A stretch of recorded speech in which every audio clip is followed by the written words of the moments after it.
Ladies and gentlemen, thank you very much indeed. I've been given 10 minutes to do a whistle-stop tour. I've joined this as an advisor. I'm actually involved in many projects in different sectors, and I also work with governments and European Commission and law enforcement.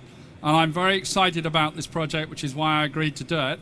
And I leave you to judge by the time 10 minutes is up, is to see whether or not I've done the right thing. So, Tuesday week ago, they repeated this picture in the press.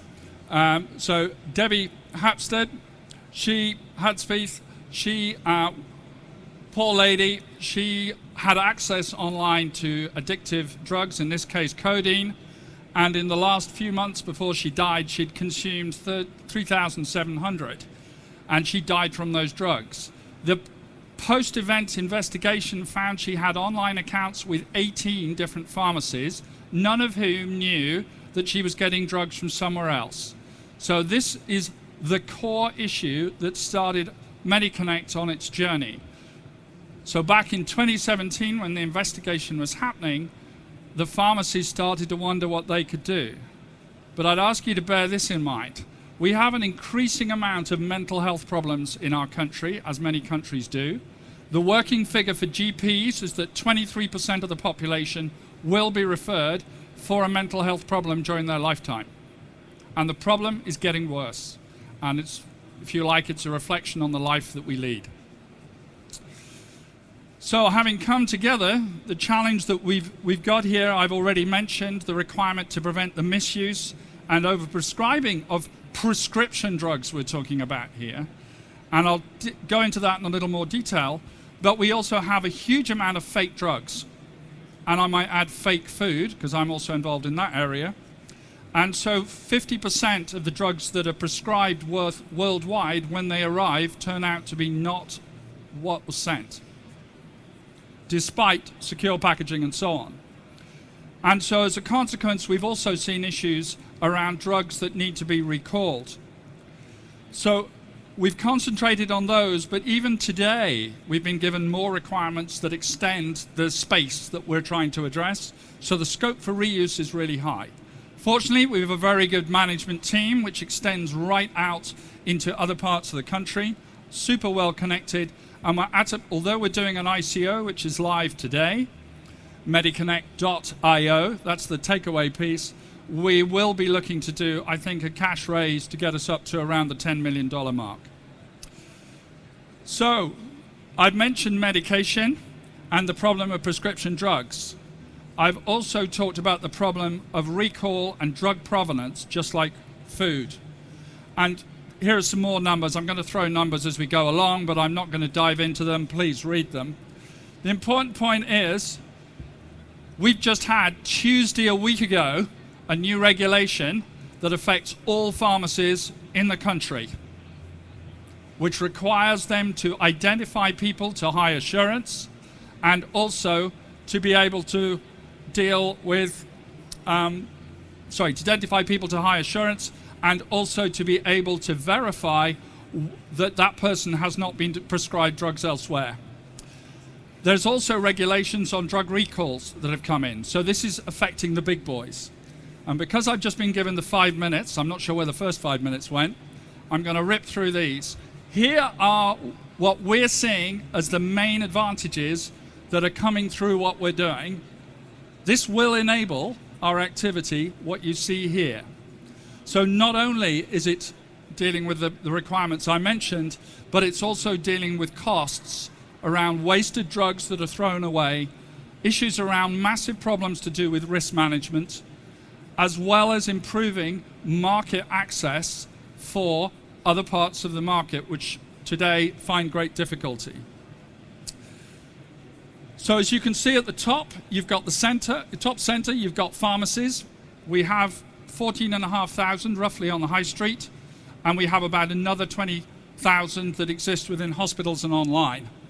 What we're focusing on is the interaction between the patient and, in the new laws, the doctor in this country. That wasn't the case before.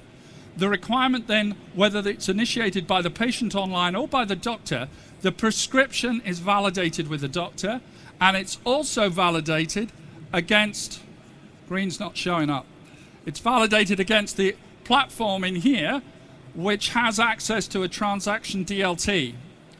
And the transactions on there contain the transaction histories, actually the hashes of the identifiers. So let's be clear, personal data is offline. There's a very high degree of GDPR in this, and we're using zero knowledge proofs in here in order to be able to match the data without exposing data in any way. This means also checking that the person is who they claim to be, whether it's the patient or indeed the doctor or the prescriber or the delivery person that arrives at your front door. And the money side you see on the right, we're also supporting on a payments gateway a crypto asset, the Medi token, and also fiat. So these are really at the center of what we're doing to make sure that all the trust functions in red and the business logic on the platform are coherent in accordance with business rules, and we recognize those rules will change. And so the governance model wrapped around that is designed to support that change. Focusing in on DLT and blockchain, as I've been alluding to, at the top level we're using DLT specifically to support the transaction history activity. And we're looking at a private, almost certainly permissioned. This is part of the debate under AML 4, 5, and potentially 6, because the burden of proof for KYC on the exchange we think might be very high. So we're having a debate at the moment as to whether that will be a permissioned or unpermissioned chain. Smart contracts underneath, as you would expect, because we need to be able to manage errors in particular and support payments. User identification, this gives you a feel. So the user is in control up to a point because they have to meet the high assurance requirements that are being set under, you heard it here, DCB 3051, which is the specification that's come out of the NHS. That means we're going to be looking at a federated trust model with IDPs, identity providers, also supporting the role-based access control. This is how we're approaching it in terms of engagement on pharmacies in partnerships, and you can see the scale we're looking at on the right-hand side in terms of transaction rates, the user base, number of customers, and the number of organizations involved.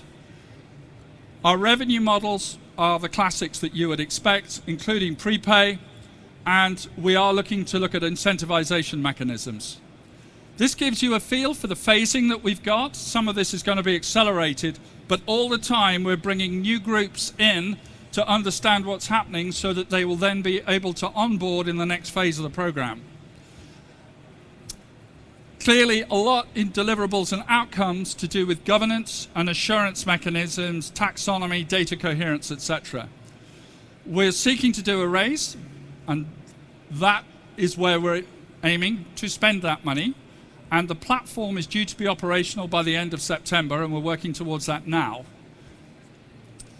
We have a board from, on the right, a private pharmacy, in the center, an NHS licensed pharmacy, and our CEO, who has a background in a completely different area than this one.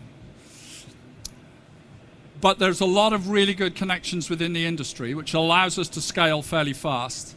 We have an advisory board, which includes our superintendent pharmacists, as well as the clinician side as well, from a hospital point of view, and myself, the little nobody down the bottom there on the right. So in conclusion, I'll let you rip through that fairly quickly, but the regulations are forcing a sea change, and the business problem is very significant, but the opportunity is even bigger still. So we're aiming to be national within 4 years, touching every person potentially in the country and beyond, and reaching into supply chains. And that is my 10 minutes.